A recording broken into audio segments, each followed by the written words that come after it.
Hi, everyone. Thanks very much for joining today. My name is Patrick Goulding. I'm an applications engineer with Altair, and I'm going to be talking today about our system modeling and system integration tool, Altair Activate, used for modeling system dynamics and controls. So our agenda today will be in about a 40-minute webinar to go over an overview of Altair Activate, and then talking about physical component modeling, specifically mechanical system components using Modelica, which are a set of blocks that we utilize with Altair Activate for physical component modeling.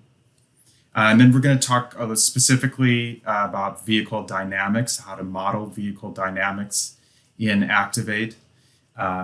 In sort of a low-key level, and then taking that model that we use as an example and putting it into a larger context, a slightly more complex model for management of energy consumption in a vehicle.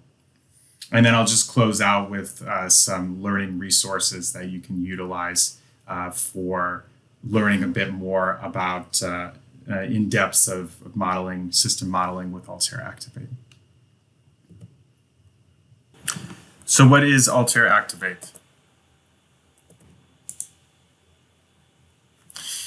Activate is a system modeling tool, yes. It is also an open integration platform.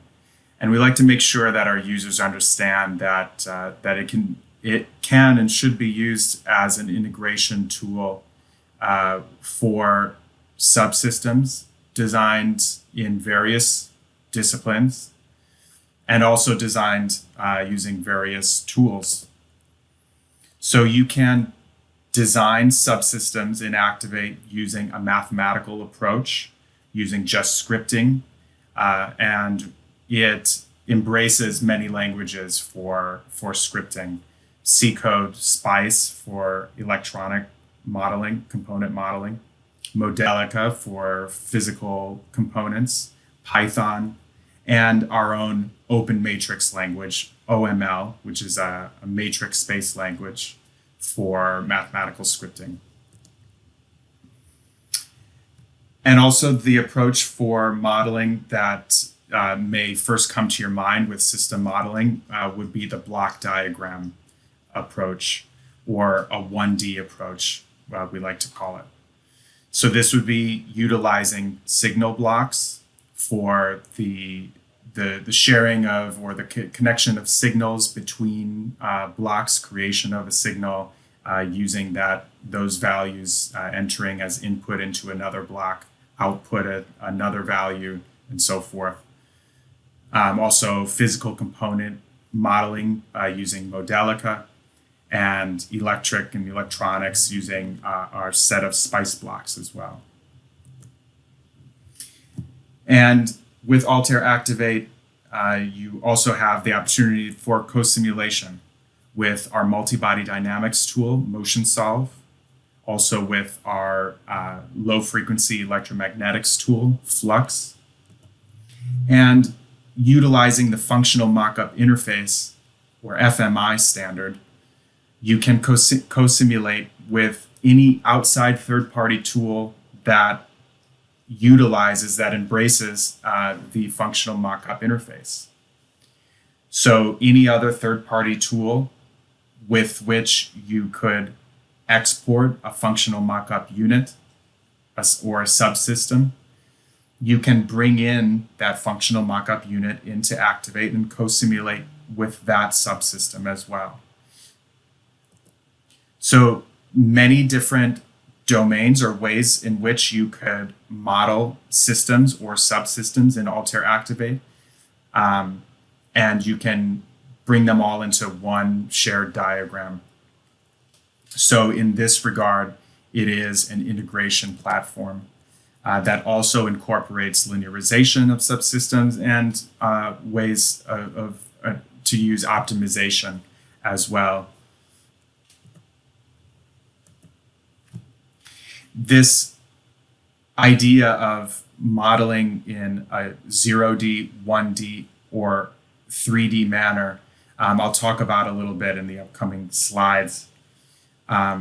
Just to hit on it again, 0D is the sort of mathematical approach, or a system of equations to represent a mechanical system, let's say. A 1D approach would be that drag and drop block diagram system modeling sort of way. And then the 3D would be if you're co-simulating with a model-based tool, a 3D model, and using that as a subsystem in your system model. Using these different types of modeling, 0D, 1D, 3D, you can design all types of systems in Activate, from multi-body dynamics to control systems, motor control, using low-frequency electromagnetic analysis, and high-frequency electromagnetic analysis as well, bringing in output results from our tool FICO for high frequency, as well as structural analysis, bringing in flexible bodies in motion solve. There are various reasons that you might want to design using a set of mechanical equations for a multi-body system versus a 1D signal-based approach versus a 3D co-simulation. If we're thinking about multi-body dynamics, this set of equations would look something like this, scripted using our open matrix language. But you can choose to model that exact same system using our Modelica library for physical mechanical components. And that would look something like you're seeing in the middle here. And for the highest fidelity solution, we're talking about bringing in a co-simulation, a motion solve block with a mechanical system designed in motion view using motion solve, and then sending signals co-simulating with that mechanical system for your highest fidelity analysis.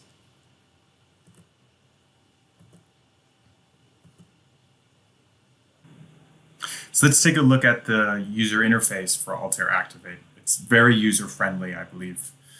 The ribbon on the top allows you to open new models, and using that view drop-down menu, you can see the different windows that are available to you in the user interface. A project browser, a property editor for editing things like the color scheme of plots of your signals, a variable browser, and a really nice demo browser on the bottom left, which is a great way to explore the tool by pulling in, bringing up some of our demo models organized in various domains, so you can get an idea of how you might go about building a similar type of model.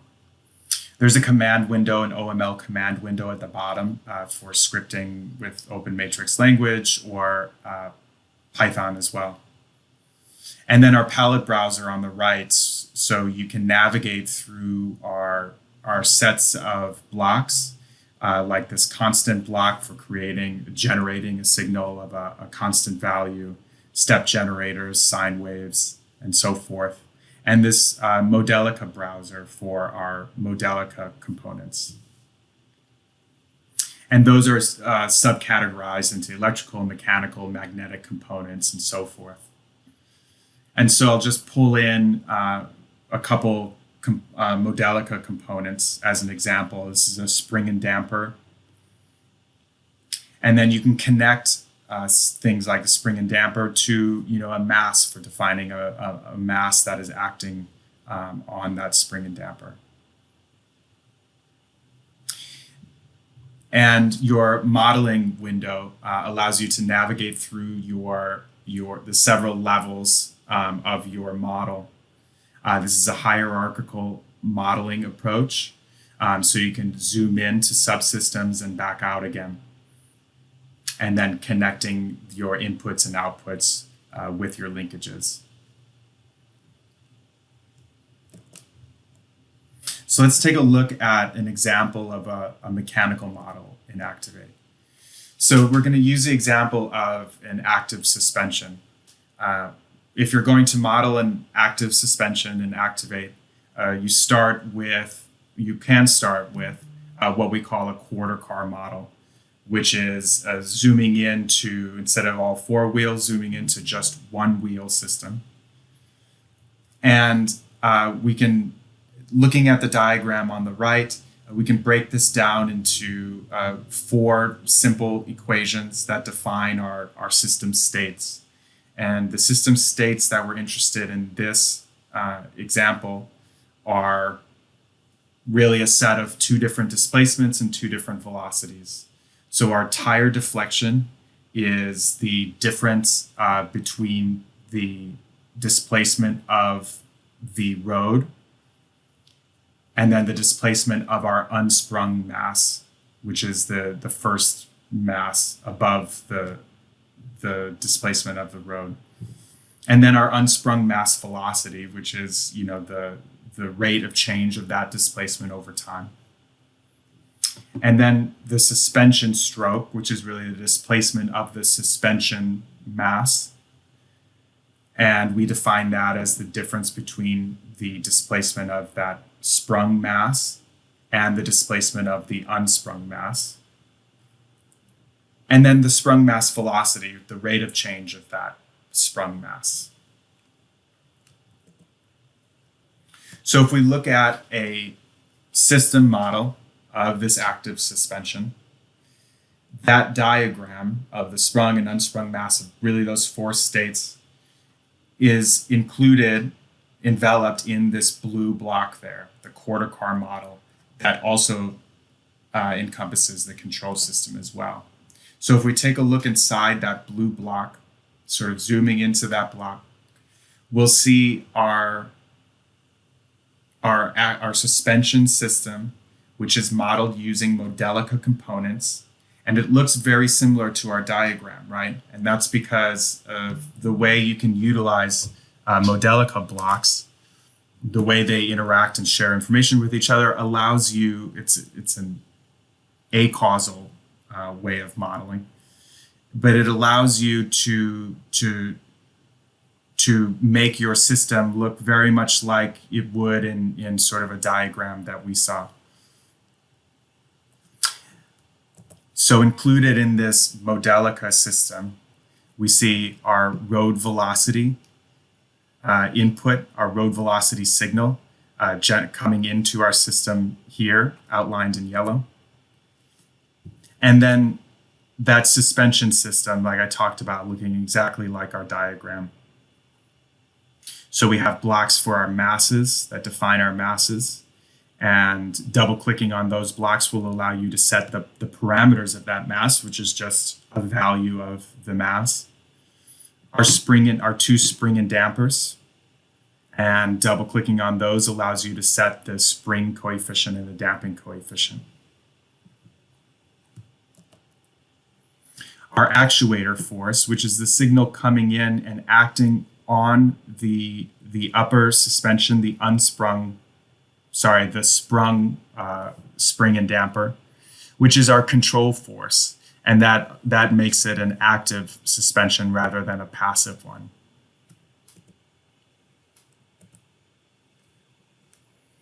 And then we're measuring these 3 things: our suspension stroke, our sprung mass velocity, and our sprung mass acceleration.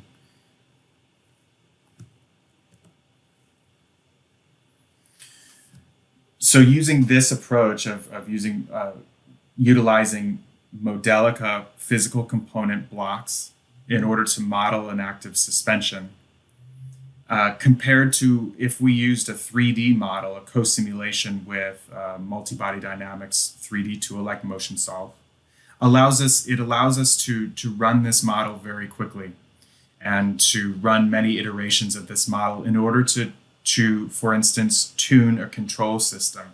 And when you're tuning a control system, if you have experience doing so, you know that it takes many iterations, many times running that model in order to measure the response of your system, and then to tune it a bit further, tune your control gains.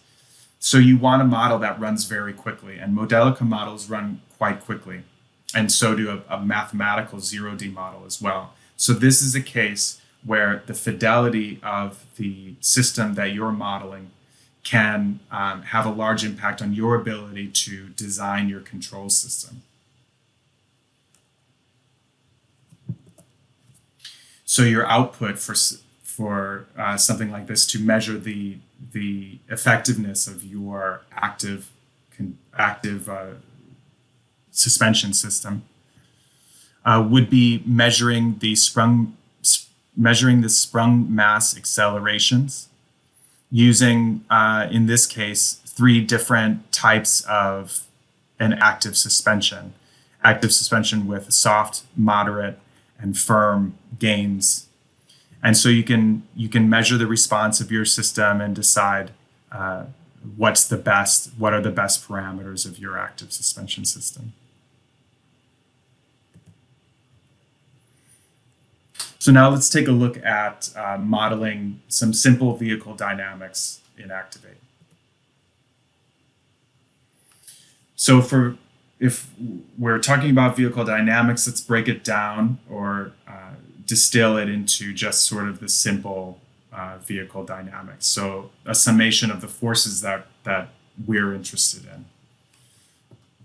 And then we'll add in some real values here and then take a look at a system model in Activate of this. So the forces that we're interested in are the driving force, which is coming from the engine, right, producing torque and driving the vehicle forward. And then the forces working against it, which are a braking force when the driver is applying a brake, the force due to friction, which is the tires against the road, and then the drag force of the air acting against the windshield of the vehicle. So this makes up sort of the summation of forces that we're interested in modeling. So for instance, if we take a look at the driving force, we have our driving torque. We're giving that a value of 200 Newton meters. And then we're taking into account the wheel radius, because the driving torque multiplied by the inverse of the wheel radius gives us our forward drive force. And then we break down the braking force, the rolling friction, and then the drag force as well here. But let's use these values and then take a look at a system model that incorporates these. So here we are in Activate. This is Activate, the latest version, 2021.1. And we have here a system model of a vehicle with input of a driving cycle. So this is a speed versus time drive cycle that's going to command this vehicle to move while the vehicle experiences the dynamics that we saw in the slides before, the forces against it due to friction, braking, and drag force.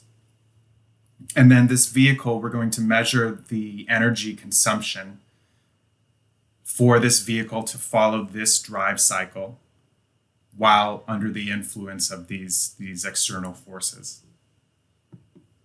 So I can go ahead and play this. I can run this model up in the top ribbon using this play button. And when I do so, this model pulls up a little user interface, a little GUI, with which I can use to enter the parameters of the vehicle. So the mass of the vehicle, the aerodynamic cross-section that's used in the calculation of the drag force, the braking force, and so on. And when I hit OK, it runs this model, and I can see that it ran very quickly, and it's output my results here. And the results that I'm that I'm mapping, for one, this is the drive cycle on the top. So the speed versus time, and then the energy consumption in kilowatt hours across the distance traveled. So let's take a look inside this model and see how we came up with this and see how it's modeled. So I can zoom into this car subsystem and see that it starts with a driver.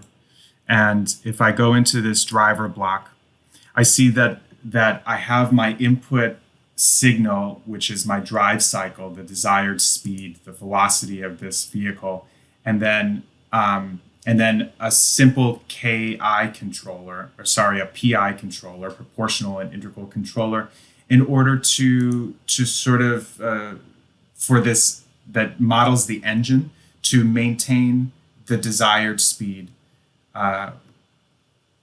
with our actual speed, to match our desired speed to our actual speed, and try to maintain that while the forces acting against it are occurring. So those are the disturbances.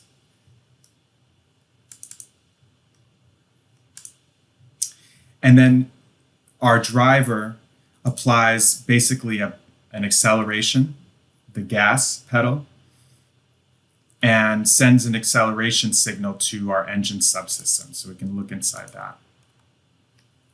And we have a simple engine, which is modeled using Modelica blocks. And again, I'll show you on the palette browser on the right side, we can go into our Modelica block library. And these are mechanical blocks pulled from the mechanical set of blocks, and translational.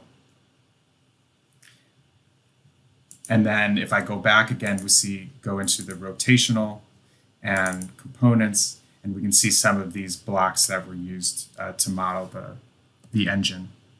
So this is an inertia block. We have a torque block, which converts our torque signal into a torque applied to our small mechanical system.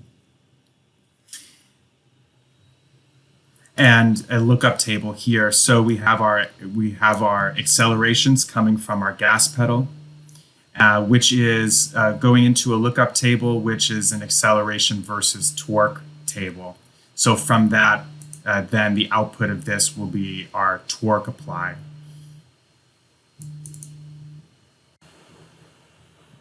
So output from our engine subsystem, we have our rotational velocity of essentially the drive shaft between these two blocks here. And our rotational velocity signal enters as input into our differential. So we can take a look at our differential, modeled again with rotational mechanical blocks from the Modelica library. So we have our input rotational velocity signal coming in here, moving into an ideal planetary gear. And using this and a couple other inertia blocks, we have our differential modeled, which then essentially, splits our rotational velocities from the drive shaft to our two wheels, our right wheel and our left wheel. Moving into those, what does a wheel do? It turns rotational velocity into translational velocity, and that's what we see here. So another lookup table, which is used to turn our brake signal from the driver into an opposite force.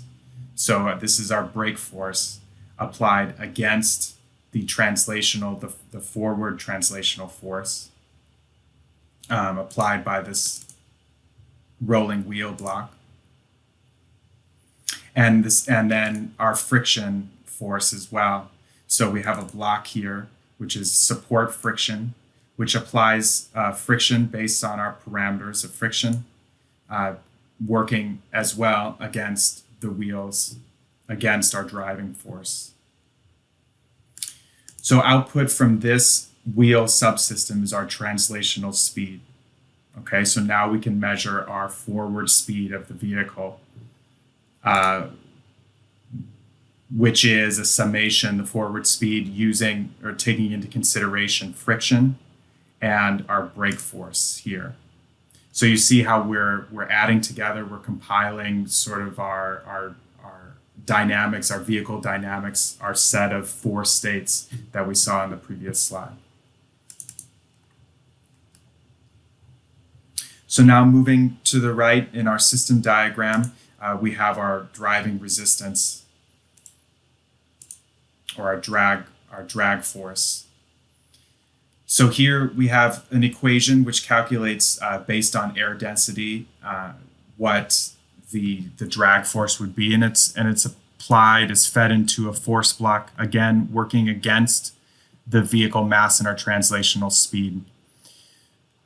So in this block here, in this subsystem, we incorporate the drag force working against the vehicle and outputting our vehicle speed that's now incorporating our drag force as well. So if we zoom out again and zoom out completely, our vehicle speed is now fed back into our driver as our actual speed. And so the driver, that sort of simple control system in the driver, is taking into account our actual speed and trying to match it to our desired speed.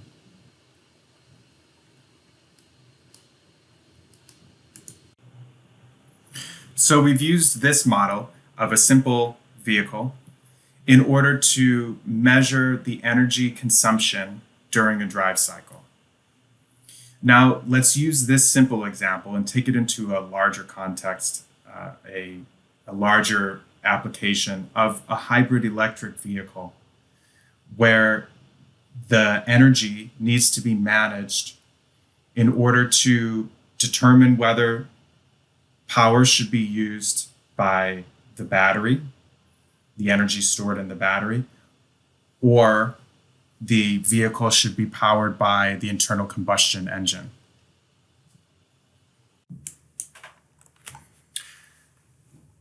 Let's take another look at our vehicle dynamics equations, and we can remind ourselves how they were applied in this last system model. So we have our set of forces. The driving force, F drive, which is the drive torque multiplied by 1 over the wheel radius, which gives us our driving force. This was applied via the driver block, which creates an acceleration signal in order to maintain our driving profile, our velocity profile, which sends a signal to the engine to apply this force, this torque, onto the drive axle, the powertrain. And the brake force is a signal that's sent by the driver block, the brake signal, but the actual force is applied within the right and left wheel blocks. So we saw that as a Modelica force block, which applies a force in the opposite direction of the driving force. And then the rolling friction was also in these right wheel and left wheel blocks, which was a rolling friction Modelica block, provided the mass of the car and the friction coefficient. And in essence, it applies an opposite force, again, in the opposite direction of the driving force. And then our vehicle drag, the drag force, which existed within this driving resistance block, takes into account some parameters like the cross-sectional area, the drag coefficient, and the air density.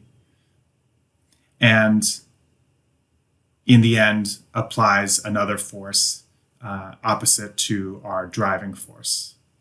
So the summation of all of these makes up our vehicle dynamics. So now let's see how these are applied in a more complex hybrid electric vehicle model.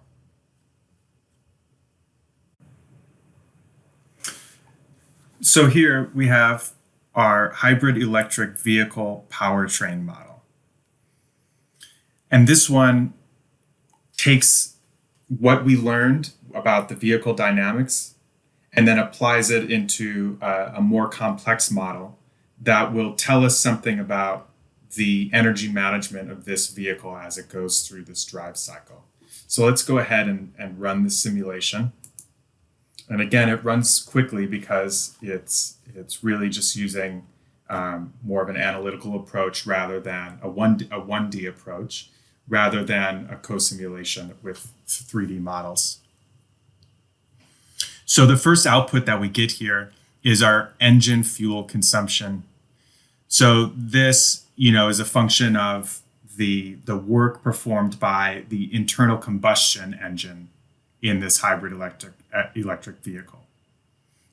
So the fuel consumption over time. And then it also, we see the behavior of the state of charge of the battery. And this being a function of the work required by the battery to produce the forward driving force of this vehicle. And of course, the battery, you see the battery usage as the state of charge diminishes. And then also this battery is being recharged at times by the engine, as happens in hybrid electric vehicles, to recharge the battery at moments to maintain, a positive state of charge throughout the drive cycle. So let's take a look inside this model and see how we get that behavior. So on the left side, we see this drive cycle that we had in the other, similar to what we had in this other model. So this is producing a desired velocity over time that this vehicle has to maintain. And then this purple block here, I'll zoom in. This is basically what our previous model was to a large extent. If I go inside, we go a couple levels deep in here.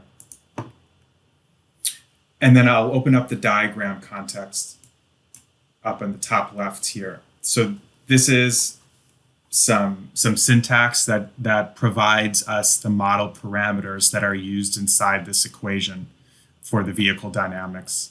The vehicle dynamics, which will output the power required to maintain our forward drive force.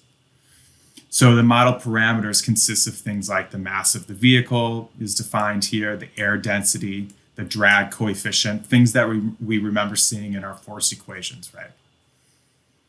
The frontal cross-sectional area, these go into the calculation of the drag force.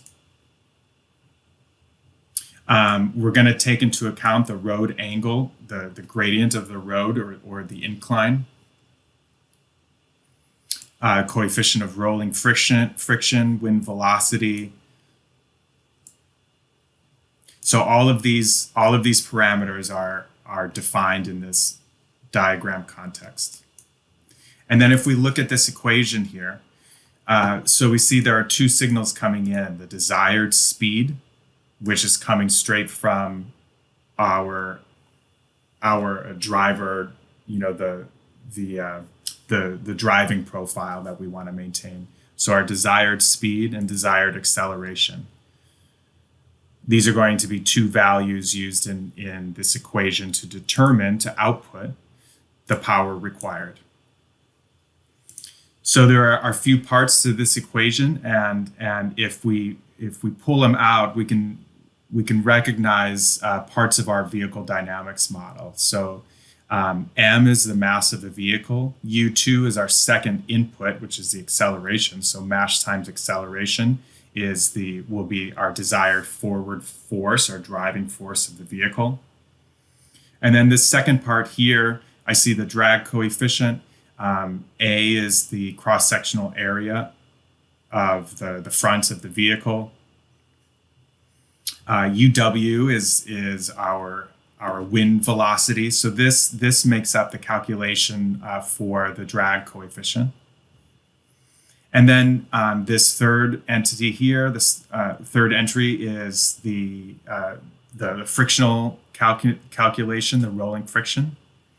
And then the extra effort it'll take to take into account the incline of the road, the gradient of the road. So all of that will output our force required in order to maintain our desired speed. So if I back out to the top level of this diagram again, that block is outputting our force required, or our power demand. And then we go into this block that is called the supervisory controller. And so the goal of this block is to decide whether to have the battery provide the power necessary in order to produce our forward driving force, or whether to engage the internal combustion engine in order to produce that forward force, driving force. So if I look inside our supervisory controller, before we enter into it, we see that it's receiving as input the state of charge of the battery at every time step, at every moment, and also this power demand coming from our required power vehicle block. So now we'll move inside of this, and we see with a nice little diagram up here that this is a series hybrid system. And this, so with a little bit of logic here, control logic, this part of the system decides based on the demanded power at every moment, whether to engage, whether to pull the power from the battery, power demand from the battery, or whether, because of maybe the state of charge of this battery at this moment, if it's too low, if it's under a certain threshold, it won't engage the battery. It will require power from the engine instead. And so this is a little bit of logic that makes up this supervisory controller of our hybrid electric vehicle. So it will either demand power from the internal combustion engine or from our battery. And this also decides whether the state of charge of this battery is below a certain threshold. It will demand extra power from the battery in order to recharge this battery, to regenerate power, stored power in the battery cells.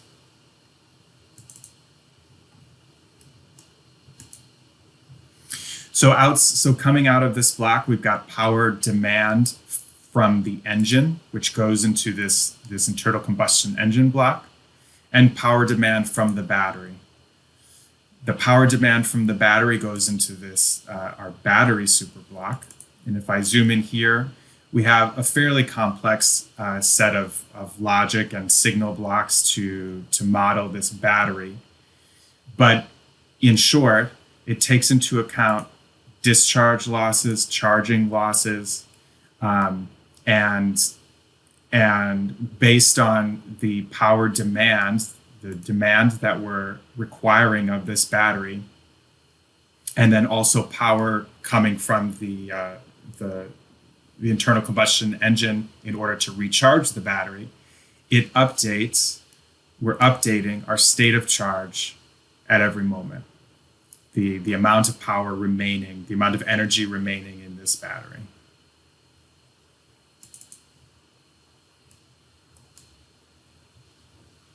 And then in our engine block, We have our power demand, and then a simple lookup table that allows us to calculate or to determine the fuel consumption based on our power demand at every moment in this simulation. So the fuel consumption, the sort of immediate fuel consumption based on the power demand. And our fuel consumption goes to a fuel tank block, which really only has an integral block. So it takes a summation of our fuel total based on the changes in our fuel consumption. So an integral block is like the area under the curve. So in that way, we're summing we're taking a calculation of our fuel total throughout our driving cycle. I'll give you a couple of resources that I think you'll find useful for increasing your knowledge for system modeling and system dynamics. This one is a free ebook about system dynamics and controls using Altair Compose. And we talked about Altair Activate today, but Compose is very much underneath everything that happens in Activate, because Compose is our IDE that works with many languages, but mainly OML, the Open Matrix language. And because there is a fair amount of scripting involved in building system models in Activate, it's very good to get a good handle on system dynamics and how to model things like continuous dynamics, discrete dynamics, which we didn't really go over today, but Altair Activate is very capable of this. And so you can take advantage of that using the Compose language OML, and many other useful tools and information, and it goes down deep, and it's free to download from altairuniversity.com.